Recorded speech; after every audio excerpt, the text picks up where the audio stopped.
CWPA Remote.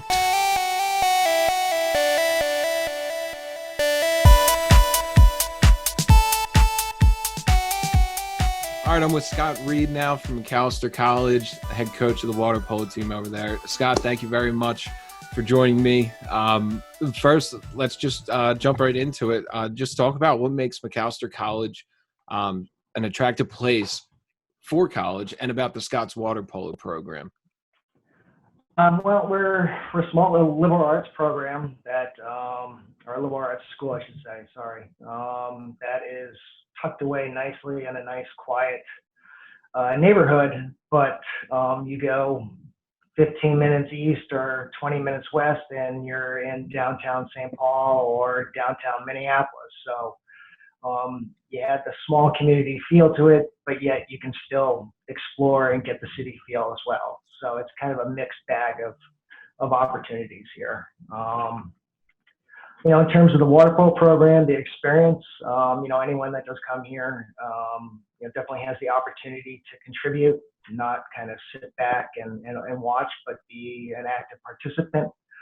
And the way, Macalester Athletics is set up, in addition to your academics and the sport that you play, you have the opportunity to pursue other interests as well, whether that's an internship or some other special interest group that you'd like to pursue. And now a tough question, kind of. So coming into 2020, you're looking to become the first, the first team to win 4 straight CWPA D3 women's championships. Grove City and Connecticut College both won 3 straight before your rise. So how has this postponement of your drives for 4 championships been going? Are we okay? We never really ever talked about history, to be honest with you. It's kind of a year-by-year approach here. As what Bill Belichick of the New England Patriots always says, it's a new book. And that's how we look at it. Each season is going to be different, and we're just going to have to start from the very beginning each time we start, in January. So that discussion of history really hasn't been talked about. We just talk about, defending our championships, and that's pretty much it. Now, your senior class is probably one of the most influential in the history of CWPA D3. They came into St. Paul in the fall of 2016 after the team finished 7th at the league championship. So Macalester, which had placed 4th in 2011, 2013, 2014, 5th in 2012 and 15, 6th in 2010, and 7th in 2016 in the championship before their arrival, won 3 straight titles and was looking to take another in 2020. So with all of that being said, what made the class of 2020 so special, and what will their legacy be going forward? They're a very competitive group, but they never put themselves above anybody else. They were always they're always supportive of their teammates, understanding that we have various levels of experience on this team, and they knew right from the get-go that in order for us to succeed, everyone was going to have to contribute, and so they were helping out their teammates quite a bit, and they were very patient about it. And I think that is something that is going to be carrying over every year, now that they're graduating. And during your run in the CWPA Division III, Macalester, you've really never had an easy game. The 2017, you won the league title by defeating W&J 10-9 in overtime at home in Minnesota. Then the 2018, you won 13-12 in sudden victory OT over Conn College in Erie. And you avoided overtime last year by defeating Austin College 8-5 at Connecticut. Yeah. So every game was kind of a pressure situation. So how do you prepare a team for a championship game, and how do you approach coaching in overtime, especially? Our approach to conference championships has always been, it's a slow and steady process.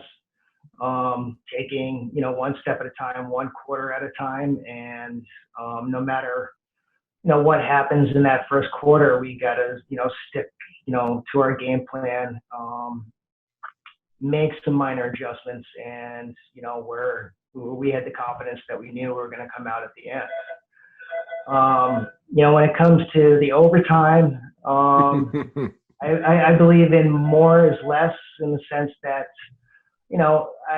I would speak for about 15 to 30 seconds, and then the rest of the time is just, let's just rest up, think about what you're going to do, and let's just get the job done. I can tell you our first overtime game against W&J, I remember telling them specifically, just have fun with it. The College overtime game, I told them, exactly what to do. Take the time to rest up, and let's get the job done.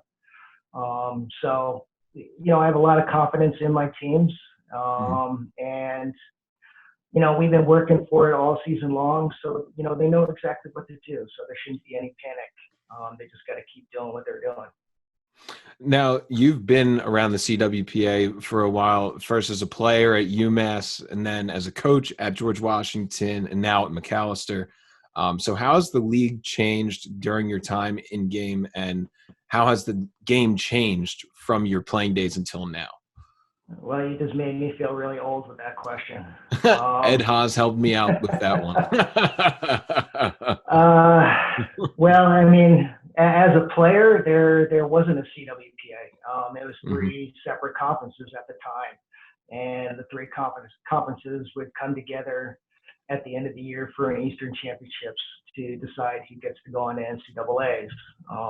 Then when I jumped on board with George Washington University, the CWPA was there, and women's water polo was kind of a mixed bag of Division 1, 2, and 3. There was no separation between the three groups. And now, you have a dedicated, Division 3 conference for women's water polo in the CWPA, and it's absolutely fantastic. The play of the game, it has changed quite a bit, without a doubt. When I was playing, it was a lot of counterattacks, a lot of driving, not a lot of holding and grabbing so much. And then when I was at GW, it became more and more of a physical game, where, it was a pretty stagnant offensive scheme, and it just, wasn't too fun. It was about who had the stronger players, and you just had to run with that. Now, with the new rule interpretations, the focus on less holding and grabbing, it's becoming more of a counterattack slash, motion game. So it's kind of going back to where, when I started playing, it's back to that spot now. Now, looking ahead to next season for a moment, so who do you see as your biggest threats in trying to take that CWPA D3 championship in 2021? I mean, right off the top of my head, I would say Austin College, just based on, the experience that they do have returning. Their core group is around for another 2 years at least. So, they're going to be the team that everyone's going to have to challenge. Didn't get the opportunity, unfortunately, to see, the eastern region of our conference. But, I would imagine that Grove City College is going to be right up there, as well as Connecticut College.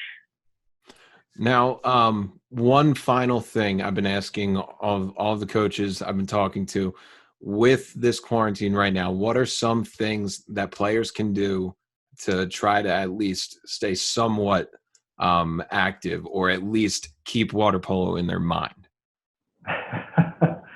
That's a tough question. My less experienced players, I've been trying to point them to resources with U.S. Water Polo Cap 7 to look at those videos that they've been putting out, and in terms of what they can do outside of the pool area, outside of the water. But at this point in time, it's just about staying connected with your teammates and staying connected with your friends, and not trying to focus too much on water polo, but just kind of focus on, you know, your relationships that you've had with your teammates and with your friends. All right, very nice. Scott Reed, thank you very much, head coach of Macalester College water polo. Thank you very much for joining me. Hopefully we can get 2021 going for you guys to try to complete that four-peat. I hope so. We're looking forward to it. Awesome. Thanks, Scott. All right. Thank you.